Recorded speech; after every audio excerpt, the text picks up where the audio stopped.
When my father died, he left me one condition standing between me and the company I'd spent my whole life earning: get married or lose everything to my uncle. He thought a husband would make the board respect me. What he didn't know was that his own brother had been the one running my love life into the ground for years. Hiring fake exes, fake debt collectors, anyone who could scare a good man off before things got serious. I didn't find that out until I fell for the one man my uncle never saw coming. And by the time my uncle figured out who he actually was, it was already too late to stop what came next. If you've ever watched someone get underestimated by people who should have known better, stay with me, because she does not lose. I grew up inside spreadsheets. Not literally, I had a normal enough childhood, birthday parties, a golden retriever named Biscuit, a mother who died of ovarian cancer when I was 11, which was the only part that wasn't normal at all. But after that, my whole world reorganized itself around my father's company, the way a plant leans toward a window. Marchetti Textiles, founded in 1987 by my father, Victor, and his best friend from business school, a quiet, sharp-eyed man named Thomas Reyes. I remember the factory floor before I remember most of my grade school teachers. I remember the smell of dye vats and cut cotton. Remember doing my homework under my father's desk while he took calls. Remember learning the difference in his voice between closing a deal and worrying about one. By 16, I could read a balance sheet cold. By 22, fresh out of business school, I was running logistics for the Southeast Division, and I was good at it. Not father's daughter good. Actually good. I cut our shipping costs 11% in my first year by renegotiating 3 vendor contracts nobody on my father's team had touched in a decade. You've got Reyes's head for numbers and my stubbornness, my father told me once at a holiday party, half joking. God help anyone who tries to out-negotiate you. Thomas Reyes himself was mostly a name to me by then, a photograph in our lobby, a signature on old incorporation papers. He and my father had some falling out before I was even born, and nobody in my family ever discussed the details. I knew he'd had a son. I knew almost nothing else. It was one of those inherited silences a family just learns to carry. You don't ask about the Reyes situation the way you don't ask about your aunt's second marriage. My father's younger brother Daniel had been vice president of operations for as long as I could remember. He was charming in the specific way certain men are charming to everyone except the people who actually have to work with them. Golf with the board, thoughtful gifts for people who mattered, and a habit of forgetting the names of the people who didn't. I never disliked him exactly growing up. He taught me to drive stick shift in an empty corner of the company parking lot when I was 15. Patient in a way my grieving father didn't have room to be that year. But I noticed things. Small things. The kind you clock without worrying about yet. Like a hairline crack in a windshield. Daniel took credit for ideas in meetings that weren't his. His expense reports were always a little vague around the edges. Once he told a supplier my promotion to regional director was a nice gesture from Victor, like it was charity, and not the direct result of the cost savings I just delivered. My father noticed none of it, or chose not to. He loved his brother with the simple, uncomplicated loyalty of a man who'd shared a childhood bedroom with him, and he handed him the operational guts of the company the way you hand your car keys to someone you've never once had reason to doubt. Then, the spring I turned 29, my father was diagnosed with pancreatic cancer. Stage 4. 4 months, the doctor said. Maybe 6, if he was stubborn about it. He was stubborn about it. He got 5. Those 5 months were the strangest of my life. Grief arriving early and refusing to leave, running right alongside the actual mundane business of dying, which turns out to involve an enormous amount of paperwork. My father spent his good afternoons with his estate attorney, a calm, precise woman named Priya Okafor, who I'd met maybe twice before and would come to know very well. I didn't think much about the will at the time. I assumed, the way you assume the sun will come up, that the company would come to me. I'd earned it. Everyone in that building knew I'd earned it. I should have asked more questions. That's the detail I didn't understand the weight of until much later. In his last lucid month, my father grew afraid not of dying. He told me once, gripping my hand with more strength than I expected from someone so thin, but of leaving me exposed. "The board's a pack of old men who still think a woman running a textile company is a novelty act," he said. "I need you protected, Elena. I need them to see you the way I see you." What he meant by protected turned out to be the single worst decision of his life, made by a dying man trying to love his daughter the only way he knew how. He also, in that same stretch of months, made one small, ordinary decision that felt like nothing at the time.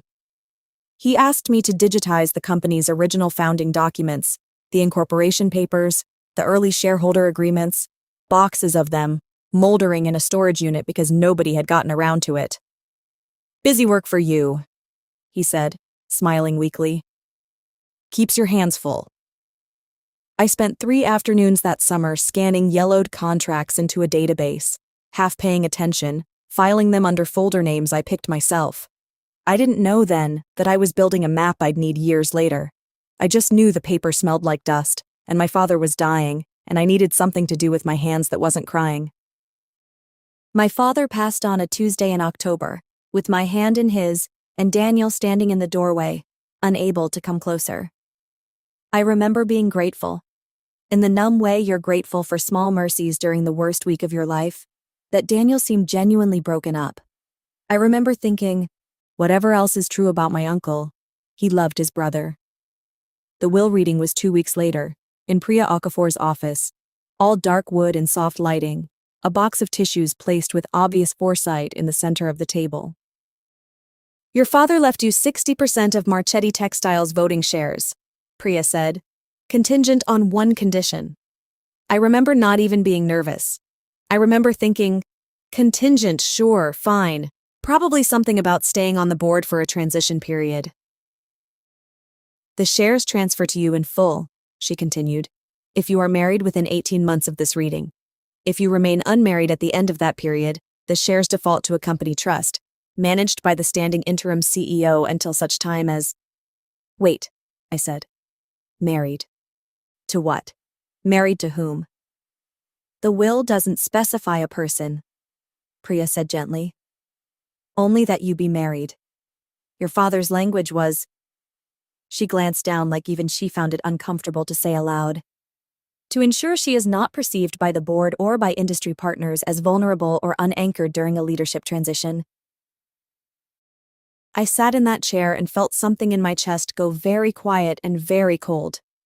My father, the man who taught me to read a balance sheet before I could read a novel, the man who told me I had Reyes's head for numbers, that man had decided, somewhere in his dying months, that none of that mattered as much as a ring on my finger.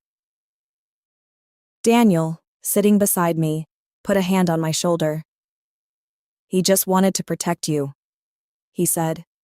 "You know how the board is, old-fashioned. He thought this would smooth things." I wanted to believe that.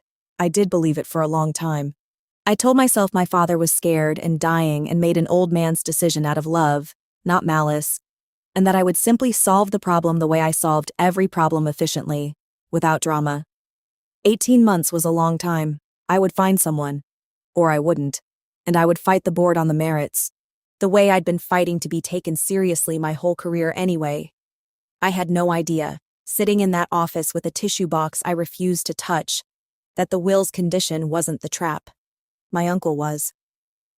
The first 6 months I barely thought about the marriage clause at all. I was interim president of nothing.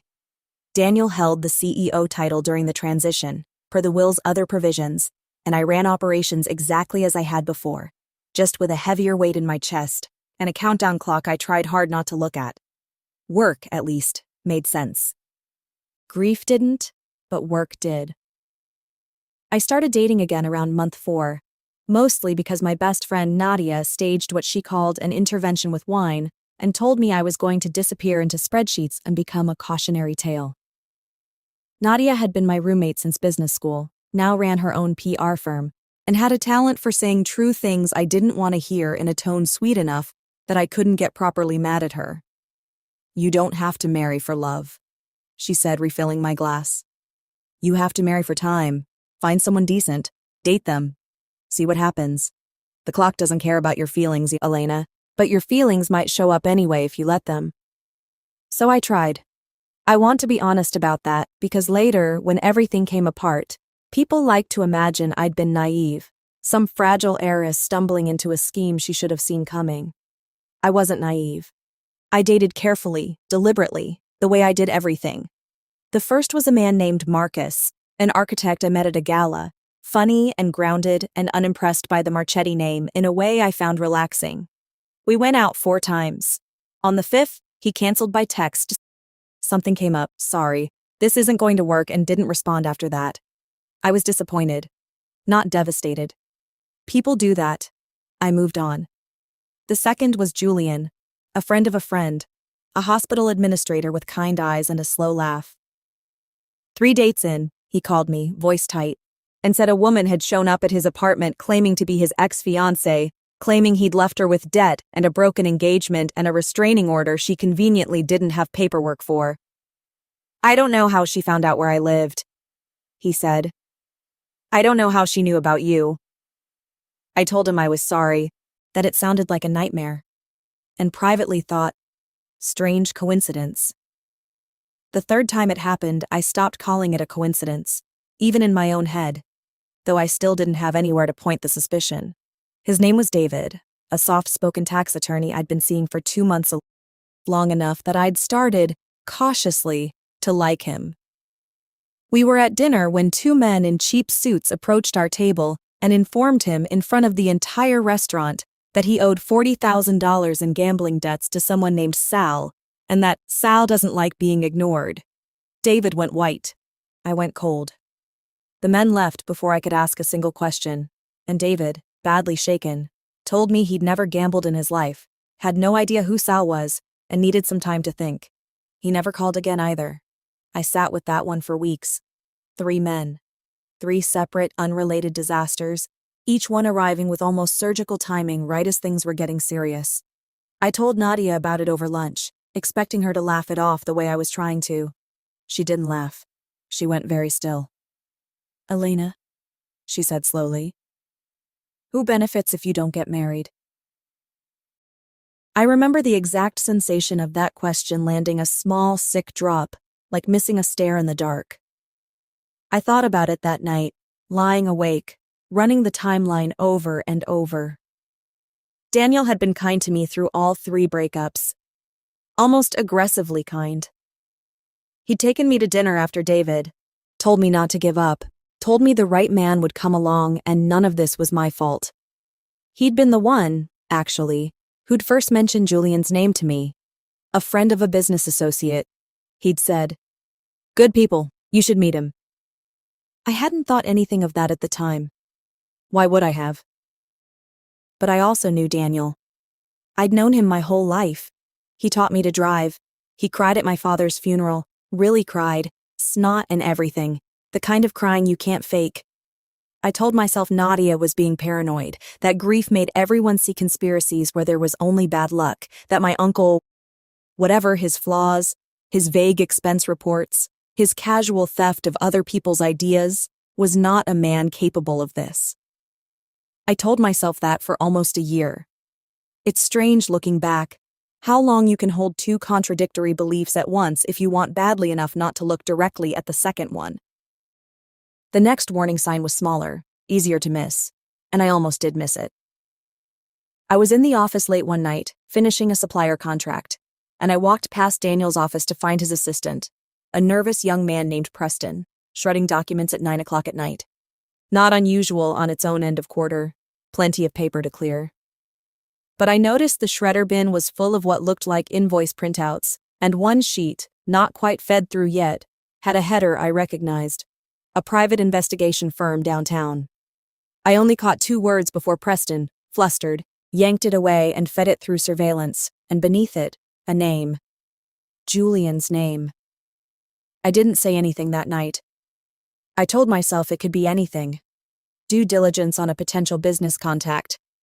A background check for an unrelated deal. I went home and didn't sleep and told myself, again, that I was building conspiracies out of thin evidence, because it was easier than sitting with the fact that 3 good men had walked away from me for reasons that made no sense. It took one more thing to finally crack the story I'd been telling myself. And that thing arrived 9 months into the 18-month clock, in the form of a man named Alex Reyes. I met Alex the way you meet almost nobody anymore, an actual accident, a real-world collision with no algorithm involved. I was in a coffee shop near the office, laptop open, drowning in a supplier dispute, and a man reaching for the cream at the next table knocked my coffee straight into my keyboard. He apologized with such genuine horror, immediately bought me a new coffee and offered to pay for the laptop, that I ended up laughing instead of furious, which had not happened to me in the better part of a year. His name was Alex. He worked, he told me, as a freelance industrial consultant. Moved around a lot, kept mostly to himself. He was quiet in a way that read as thoughtful rather than distant. Asked good questions and actually listened to the answers, and made me laugh twice in the first 20 minutes. Which was more than the previous 3 men combined had managed across several months. We started seeing each other. Slowly, at first coffee, then dinner, then a hike that turned into an accidental 6-hour conversation about everything from his complicated relationship with his father to my complicated relationship with spreadsheets as a coping mechanism. I liked him in a way that scared me a little because I'd built careful walls around exactly this kind of liking after 3 men in a row had vanished under suspicious circumstances, and Alex was climbing over those walls without seeming to notice they were there. I waited for the ambush. I want to be honest about that too. By month 2 with Alex, I was braced, actively watching for the fake ex, the fake debt collector, the disaster with surgical timing. I even told him one night, half as a joke and half testing the ground, "Fair warning, weird things tend to happen to men I date." He laughed. Weirder than a woman who reads supplier contracts for fun on a Friday night? "I'm serious," I said. "Exes showing up. Debt collectors. It's happened 3 times. Something flickered across his face, then not fear exactly. Something more careful. "Sounds like somebody doesn't want you dating," he said. "You have any idea who?" "I have a guess," I admitted. "I don't have proof." He nodded slowly, like he was filing that away. "Then let's get you proof," he said, "before it happens to me too." That should have been my first real clue that Alex was not quite what he presented himself as. An ordinary, unbothered consultant would have laughed it off, or gotten spooked and left the way the others had. Alex got strategic, but I didn't clock it then. I was too relieved to have finally found someone who didn't run. The ambush came in month 4. We were at a rooftop bar celebrating his birthday, a small gathering of maybe 8 people, when a woman I didn't recognize walked straight up to our table, wine glass already in hand, and said, loud enough for the whole rooftop to hear, "Alex! Oh my God! You have some nerve!" Alex went very still, but not I noticed, watching closely now, watching for exactly this, not the way David had gone still. David had gone white with genuine confused fear. Alex went still the way you go still when you're deciding very quickly how to handle something. "I'm sorry," he said evenly. "Do I know you?" "Don't," the woman snapped. "Don't you dare. 3 years, Alex. 3 years and you just disappeared and now you're up here with—" She gestured at me, dismissive. "Whoever this is, like nothing happened." I felt the old familiar drop in my stomach. Here it was. Number 4. But then Alex did something none of the others had done. He didn't apologize, didn't go pale, didn't excuse himself to think. He pulled out his phone, calm as anything, and said, "I'm going to record this if that's all right, just so we're both clear later on what was said." The woman's face changed instantly, a flicker of panic under the performance, and she muttered something about needing another drink and left before he'd even finished unlocking the screen. I stared at him. She just left. People who are telling the truth don't usually run from a recording," Alex said, sliding the phone back into his pocket. And then, quieter, watching my face. "This is the guy, isn't it? Whoever's been doing this to you." I didn't answer right away. Nadia's question was ringing in my ears, who benefits, and for the first time, I let myself say the name out loud, to another person, outside my own spiraling head. "My uncle," I said. I think it's my uncle. Alex didn't look surprised. He looked, if anything, like a piece of something had just clicked into place for him too, though I wouldn't understand what he meant by that for a long time yet. Then we should find out for sure, he said, before he tries it again. We found out for sure 4 months later, and it happened faster and worse and more publicly than either of us had planned for. It started with Preston. Daniel's nervous assistant had never quite left my mind since the night I'd caught him shredding documents with Julian's name on them. I'd kept an eye on him after that, nothing dramatic. Just the occasional friendly conversation in the break room. Small kindnesses. The kind of low-grade decency that costs nothing and sometimes pays dividends you don't expect. I remembered, too, something my father used to say. The people at the top only ever see the org chart. The people in the middle see everything. So one Tuesday afternoon, Preston knocked on my office door, pale and clearly working up his nerve, and asked if he could talk to me privately. I need you to know I didn't want to be part of this, he said, before I'd even closed the door. I've been keeping copies. I don't know why, I felt like I should. In case. He'd been photographing documents on his phone for over a year, invoices from the private investigation firm, wire confirmations to an account he didn't recognize the name on, a folder of what he called coordination emails between Daniel and someone he only knew as a contractor named Marcus Vane. I felt my whole chest go tight reading the first invoice. It was dated the week after Marcus the architect had ghosted me. Surveillance and Outreach Services. Subject, M. Whitfield. Marcus Whitfield. My first attempt at moving on with my life, reduced to a line item. Why are you telling me this now? I asked, careful to keep my voice level even though my hands weren't quite steady. Preston looked down at the floor. Because last week he asked me to help set up a new operation. Bigger. Something involving the man you're seeing now, Alex. He said this one needed to stick. He said if this one doesn't scare off clean, we go a different way. Preston swallowed hard. He used the word permanent, and I didn't like how he said it. I have kids, Ms. Marchetti. I can't be part of whatever that means. But I also can't just let it happen and say nothing. I sat with that for a long moment, feeling something in me shift from suspicion into something colder and more useful. Certainty. Send me everything, I said. Everything you have. And Preston, thank you. I mean that. He nodded, still pale, and left. And I sat alone in my office with a phone full of photographs that confirmed everything I'd spent a year and a half telling myself I was imagining. I called Alex that night and told him everything. Preston, the invoices, the word permanent sitting in my stomach like a stone. I expected him to be shaken. Instead, he went quiet in that particular way I'd come to recognize. The way that meant he was thinking fast and carefully. I need to tell you something, he said finally. I should have told you sooner. I didn't because I wasn't sure it mattered yet, and because some of it isn't only my story to tell. But if your uncle's about to escalate, you need the full picture, and so do I. Okay, I said, bracing myself for something terrible. My father's name is Thomas Reyes, Alex said. For a second, the name didn't land right, floated somewhere just outside meaning, and then it did, all at once. Like a door swinging open onto a room I'd forgotten existed. Reyes, I repeated. As in the company, as in my father's partner, Thomas Reyes. He co-founded Marchetti Textiles with your father, Alex said, before either of us was born. I don't know the whole story of why they split. My father's never told me all of it, and honestly, I don't think he's told anyone all of it. But I know my father sold most of his shares back cheap, under pressure, right around the time I was born.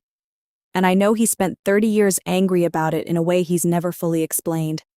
I grew up hearing the Marchetti name like it was a curse word in our house. I didn't tell you who I was at first because I genuinely didn't know if it would matter to you. And then I didn't tell you because I was scared it would matter too much, in the wrong direction. I'm sorry. I should have said something the day you first mentioned your father's company. I sat there, phone pressed to my ear, feeling the entire shape of the last year and a half rearrange itself in my mind. Two men, decades apart, tangled up in the same company, the same betrayal, without either of their children ever fully understanding why. "Did you know?" I asked carefully. "When we met? Was any of it arranged?" "No," Alex said, immediate and firm. "God, no.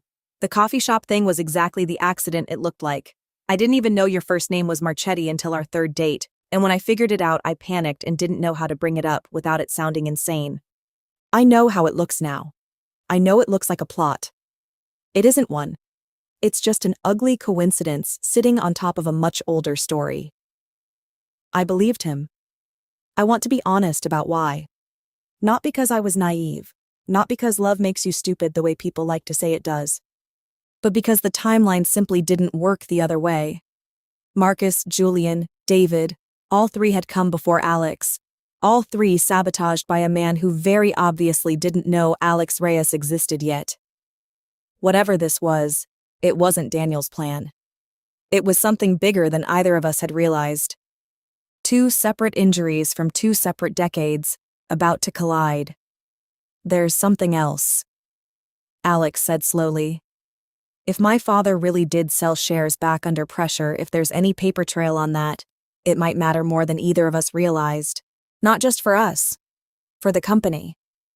That was the moment the whole shape of things changed for me, the exact hinge point between being someone things happened to and being someone who decided what happened next. I'd spent a year and a half reacting, grieving, dating cautiously, absorbing one strange sabotage after another, always one step behind, always explaining it away until I couldn't anymore. Sitting on the phone that night, staring at Preston's photographs still open on my laptop, I understood, with total clarity, that I actually had something my uncle didn't know I had. I had 3 afternoons, years ago, spent scanning boxes of dusty founding documents into a database, filed under names I'd chosen myself, because my dying father had needed something to keep my hands busy. "Alex," I said, "I think I might know exactly where your father's old shareholder agreement is, and I think I need to look at it very, very carefully." I didn't sleep that night. I sat at my kitchen table with my laptop, coffee going cold beside me, and pulled up the digitized archive I'd built 3 years earlier without understanding what I was building. It took 2 hours to find it. Thomas Reyes's original shareholder agreement, dated 1987, alongside a second document dated 1994, the year, Alex had told me, he was born. A share buyback agreement. Reyes selling 40% of his founding stake back to Marchetti Textiles at a price that made me wince even reading it decades later. Far below fair value, signed under what the document itself vaguely called mutually agreed circumstances. But it was the third document that stopped my breath entirely. A side letter filed separately, easy to miss if you weren't looking for it. It specified that Reyes retained a contractual right of first refusal on any future sale of those same shares back onto the open market, meaning if the company or any Marchetti family member ever resold that reacquired stake, Reyes or his heirs had the legal right to buy it back first, at the original sale price, before anyone else could touch it. Nobody had exercised that clause in 30 years. Nobody had needed to, because nobody outside a small circle of accountants had any reason to remember it existed. I called Priya Okafor first thing the next morning, and I could hear, even over the phone, the exact moment she understood what I was showing her. "Elena," she said slowly, "do you know how your uncle has spent the last several years building his position on the board? Tell me." "He's been quietly acquiring shares, small blocks, spread across different holding entities, nothing that trips a disclosure threshold on its own. I flagged it 18 months ago as unusual but not illegal. Nothing in your father's estate documents prevented board members from buying shares on the open market. I assumed it was ordinary ambition." She paused. "But if a meaningful percentage of what he's been buying traces back to the block Reyes sold in 1994, the block covered by that right of first refusal, then your uncle has spent a decade illegally acquiring shares that were never his to buy without Reyes's consent first. Every one of those purchases could be unwound." I sat with the full weight of that for a long moment. My uncle wasn't just trying to stop me from marrying in time to keep my inheritance. He was quietly assembling a stake large enough to challenge the board outright. A hostile takeover built patiently over a decade, share by unremarkable share, using a legal loophole he almost certainly didn't know still existed. Because almost nobody alive remembered it did. Except me. Because I'd spent 3 afternoons with my dying father, scanning boxes he'd asked me to scan for reasons I hadn't understood at the time. I need everything traced, I told Priya. Every entity, every purchase, every date, quietly. If he finds out we know before we're ready, he'll bury it, restructure the holdings, and we'll lose the paper trail. That could take weeks, Priya warned. Your marriage deadline is in 10 weeks, Elena. If we spend all our time on the share trace and don't secure your inheritance clause first, none of this will matter. The trust takes over the moment the clock runs out, and your uncle controls the trust. She was right, and it was the first real fork in the plan. The first place where 2 goals I badly wanted started pulling in opposite directions. Marry in time and secure my inheritance the way my father intended. However uncomfortable the mechanism, or spend those same weeks quietly building an airtight case against Daniel's illegal accumulation and risk losing everything to the clock while I did it. I called Alex that night and laid it out plainly, because I decided, somewhere in the last 24 hours, that whatever came next had to be built on complete honesty, or it wasn't worth building at all. I need to ask you something, I said. And I need you to actually think about it before you answer, because it's a big ask. Ask, he said. Marry me. Not like a movie, not tomorrow in Vegas. But soon. Before the deadline. I know it's fast. I know the timing is insane. I know it looks like it's about the company and not about us. And I need you to know that that's not why I'm asking. But I also can't pretend the timing isn't real. If we do this, and if your father's old shares are what I think they are, this doesn't just save my inheritance. It puts your father's stake back where it started. It closes a door my uncle's been trying to walk through for 10 years. Alex was quiet for a moment, and I braced myself, genuinely unsure which way it would go. I was going to ask you eventually anyway, he said finally. Not this month, but eventually. So, yes, not because of the shares, because of you. The shares are just a very strange bonus that I think my father is going to find hilarious, honestly, once he stops being angry about the last 30 years. We were married 6 weeks later, in a small courthouse ceremony neither of us dressed up much for, with Nadia crying in the front row, and Preston, invited on something of a whim, standing near the back looking like he couldn't quite believe he was there. It was not, by any measure, the wedding either of us had probably pictured as kids. It was, I think, exactly the wedding we needed. Quiet, deliberate, and entirely ours. But a marriage certificate alone didn't stop Daniel. If anything, it accelerated him. 2 weeks after the wedding, Daniel requested an emergency board meeting. I found out about it from Priya, who found out about it from a source on the board itself, a quiet, watchful director named Robert Ashe, close to retirement, who'd known my father for 30 years, and had, it turned out, been quietly uneasy about Daniel's behavior for at least half of them, without ever having proof solid enough to act on. He's telling the board he has evidence your marriage is fraudulent, Priya said, calling me the moment she heard. That Alex was paid to marry you specifically to help you meet the inheritance deadline. He's planning to present it Friday, ahead of the scheduled shareholder vote confirming your control of the company. My stomach dropped, and then, almost immediately, something colder and steadier settled in behind the fear. Of course. Of course, this was his move. He couldn't stop the marriage from happening in time, so now he'd try to unmake it after the fact, paint it as fraud, and buy himself the chance to keep running the company as a responsible steward while the whole thing got litigated for years. What evidence? I asked. That's the part I haven't been able to find out, Priya said. Robert says Daniel's been very cagey. Whatever it is, he's planning to unveil it live at the meeting for maximum impact. I thought about Preston's warning. Months ago, he asked me to help set up a new operation. Something bigger.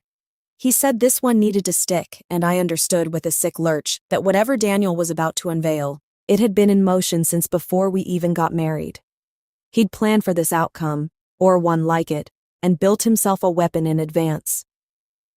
I called Alex, and then I called Preston, gently, carefully, asking if there was anything else he might have seen in the last 2 weeks. Anything at all. There was. He hired someone new, Preston said, voice tight over the phone. Not through the usual firm. A guy named Marcus Vane again, the contractor from before. Daniel had him do something with a bank account. I don't have details, I wasn't looped in this time. He's gotten more careful about who he tells things to. But I saw the wire authorization. It came out of an account with your name attached to the metadata, Ms. Marchetti. I don't understand how that's possible unless he set up an account in a way that makes it look like it's mine. I finished, feeling the shape of the plan snap into focus. He's not just accusing us of fraud. He's manufacturing the evidence himself and making it look like I paid for it. This was the setback Priya had warned me might come the moment where the plan I thought I had, marry Alex, quietly build the ShareTrace case, present it calmly to the board, met a much more aggressive move I hadn't fully anticipated. If Daniel unveiled fabricated payment evidence in that meeting before we could show our own case, he wouldn't just delay my inheritance. He could plausibly convince the board I'd committed the kind of fraud that gets people removed from leadership entirely. Criminal charges included. I spent that night not sleeping again, this time at a different kitchen table, Alex across from me, both of us surrounded by every document Priya's investigators had assembled on Daniel's decade of quiet share purchases. We can't just show up Friday and hope our version lands better than his, Alex said. We need to know exactly what he's planning to present, and we need something that discredits it before he even finishes the sentence. He's going to show a video, I said slowly, remembering something Preston had mentioned almost in passing weeks earlier, a detail I hadn't understood the importance of at the time. Surveillance footage. He likes visual proof. It's how he did the ex-girlfriend stunts, how he did the debt collector stunt. He'll want something dramatic for the board, something they can watch happen in real time. So we need our own dramatic thing, Alex said. Something that lands harder than his. I thought about the wire authorization Preston had described an account bearing my name in the metadata, money moving to a man named Marcus Vane. And then I thought about something Priya had mentioned weeks before, almost as an aside, that in tracing Daniel's decade of quiet purchases, her investigators had also, incidentally, mapped nearly every shell entity and account he personally controlled. If he's routing this fake evidence through an account with my name attached, I said slowly, he still had to fund that account from somewhere real. Get Priya's investigators to trace the actual source of the money, not where it's dressed up to look like it came from. Where it actually came from. It took 3 days, working against the Friday deadline with an urgency that made those 3 days feel like 3 weeks. Priya's investigators, working off the account numbers her prior trace had already surfaced, found it on Thursday night, less than 18 hours before the meeting. A transfer of $200,000, originating from a shell entity Daniel had used twice before in the earlier share purchases, routed through 2 intermediary accounts before landing in the one dressed up to look like mine, and finally paid out to Marcus Vane, the same contractor Preston had named, the same man, it turned out, who'd played the gambling debt collector role against David over a year earlier. We had it. Not just suspicion, not just Preston's phone photographs, an actual, traceable, bank-confirmed line from Daniel's own money to Marcus Vane's account, time-stamped 2 weeks before Daniel planned to present evidence of my supposed fraud. I sat in Priya's office at 11 o'clock that night, staring at the printed trail, feeling something settle in my chest that wasn't relief exactly, not yet, but was close to it. Steadiness, the feeling of finally, after a year and a half of being one step behind, being exactly one step ahead. Friday, Priya said, watching my face. Are you ready? I've been ready since he shredded Julian's name in a wastebasket, I said. I just needed the proof to catch up to what I already knew. The boardroom on Friday looked the way it always did, long table, city view, the particular hush of people who'd rehearsed their calm faces before walking in. Daniel sat at the head, the way he had for 3 years, tablet in front of him, a small, satisfied set to his mouth that told me he thought this was already won. I sat where I usually sat, Alex a few seats down among the small handful of guests permitted, Priya beside me with a folder she hadn't opened yet. Daniel didn't waste time. Before we proceed to the vote confirming Elena's inheritance, he said, I have information the board needs to see. It concerns the legitimacy of her recent marriage. He played the video. The one I'd already half-expected grainy footage of a man in a gray sedan, handing cash to someone in a jacket that did, admittedly, look uncomfortably like one Alex owned. A wire transfer document flashed on screen beside it. An account number stamped in the corner, my name attached to the metadata exactly as Preston had warned. $200,000, Daniel said, voice heavy with practiced regret. Paid by Elena to an actor, to play the role of a devoted fiancé, timed precisely to secure her inheritance before the deadline. I don't say this with any pleasure, she's my niece. But the board deserves the truth before Friday's vote goes forward. A murmur went around the table. I felt several sets of eyes land on me, and for just a second, one single human second, the old fear rose up, the fear of not being believed, of being the woman everyone was already primed to see as unanchored and unready. Then I stood up. Before you vote, I said, I'd like to show you something. I slid copies down the table myself, watching them pass from hand to hand. This is the actual wire transfer, not the dressed-up version with my name attached to the metadata, the real originating trail. It starts in a shell entity called Ashford Holdings. It runs through 2 intermediary accounts. It ends up paying Marcus Vane the same $200,000 shown in that video. I paused, letting that land. Ashford Holdings is registered to my uncle. Daniel's face didn't move much, but his hand resting on his tablet went very still. This is embarrassing for you, Elena, he said, voice still gentle, still performing concern. Grasping at conspiracy theories doesn't help your case.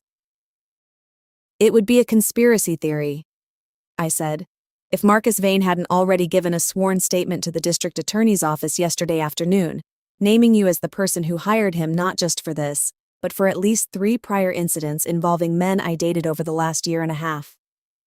His statement includes dates, payment amounts, and a description of a man he identifies as Daniel Marchetti. The murmur around the table turned into something closer to genuine noise. Robert Ashe, the quiet director near the end of the table, was staring at Daniel with an expression I can only describe as 30 years of accumulated doubt finally resolving into certainty.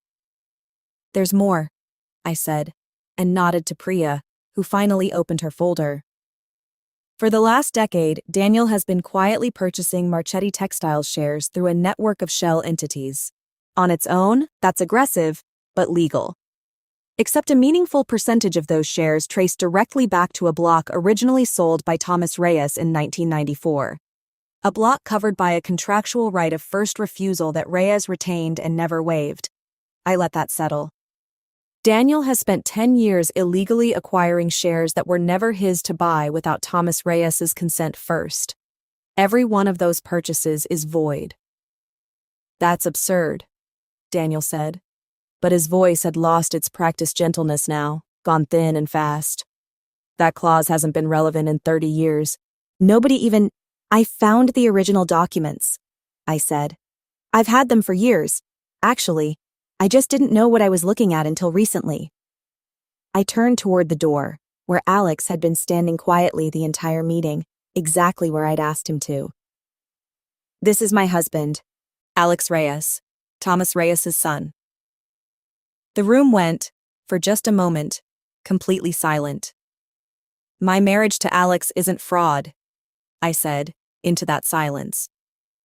It's the thing my uncle spent 10 years and God knows how much money trying to prevent, not because he cared whether I found love, but because he understood, on some level, that if a Reyes and a Marchetti ever married again, it would legally reunite the exact shares he'd spent a decade quietly stealing. He sabotaged 3 men I dated to keep that from happening. He fabricated evidence against my own marriage to try to stop it retroactively. And this morning, the district attorney's office issued a warrant. Daniel stood up so fast his chair scraped hard against the floor. For one long second, I genuinely didn't know what he was going to do, and then 2 men in plain suits, who'd been waiting quietly by the elevator bank the whole meeting at Priya's arrangement, stepped into the doorway. "Daniel Marchetti," one of them said, "we need you to come with us." He didn't fight it. That surprised me more than almost anything else that day. The man who'd spent a decade orchestrating other people's downfalls simply stood there, pale, saying nothing, while they walked him out past the long table and the city view and the 12 board members who'd trusted him for 3 years. Nobody spoke for a long moment after the elevator doors closed behind him. Then Robert Ashe cleared his throat. "I move," he said quietly, "that we proceed with the original vote. Elena Marchetti, confirmed as majority shareholder and incoming CEO of Marchetti Textiles." The vote passed, 11-0. The months after that moved faster than the 18 I'd just survived, in the specific way that relief moves fast when it finally arrives. Daniel was charged with fraud, witness tampering, and securities violations tied to the illegal share acquisitions. He took a plea deal eventually, avoided the harshest sentencing in exchange for full cooperation and restitution, which mostly meant handing back, at a steep financial loss, every share he'd spent a decade illegally accumulating. Watching him lose, piece by piece, the exact thing he'd spent 10 years quietly building, felt less like triumph and more like something quieter. The simple, unglamorous sight of consequences finally catching up to someone who'd spent a very long time outrunning them. Marcus Vane, the contractor Daniel had hired for every one of his schemes, cooperated fully once he understood how much exposure he was facing, and his sworn statement ended up being the single most useful piece of the entire case. I found out later that Preston had quietly kept his job through the whole thing. I made sure of that personally, the same week I was confirmed as CEO. A man who chooses to do the harder, riskier right thing when it would have been so much easier to look away deserves to land somewhere safe. He runs my office now, actually, and he's very good at it. Thomas Reyes and I met for the first time 3 weeks after the board meeting, in a quiet restaurant Alex picked because he said his father hated fuss. He was older than the photograph in our lobby, grayer, with Alex's same careful, watchful eyes. He didn't cry, and neither did I, though we both came close. "Your father and I built something good," he told me, turning a water glass slowly in his hands. "We just couldn't figure out, back then, how to keep building it together." I spent 30 years telling myself it didn't matter anymore. He looked up at me. "It's strange, having it matter again because of the two of you, and not because of anything either of us managed to fix ourselves." We restructured his reacquired shares properly, cleanly, this time a real partnership stake, held now by Alex, formalized with none of the old ambiguity that Daniel had spent a decade quietly exploiting. Thomas joined the board as an emeritus advisor, mostly, he said, because he wanted to see what his son and his old partner's daughter built next, not because he had any interest in running anything again himself. I think about my father sometimes, in the quiet moments now, running the company that finally, genuinely feels like mine, not conditionally mine. Not mine if married mine, just mine, earned and confirmed and defended with my own hands. I understand him better than I did the day Priya read that will aloud. He wasn't trying to shackle me to a husband. He was a dying man, scared for his daughter in a world he didn't trust to see her clearly, reaching for the only tool he could think of to protect her. He got the method wrong.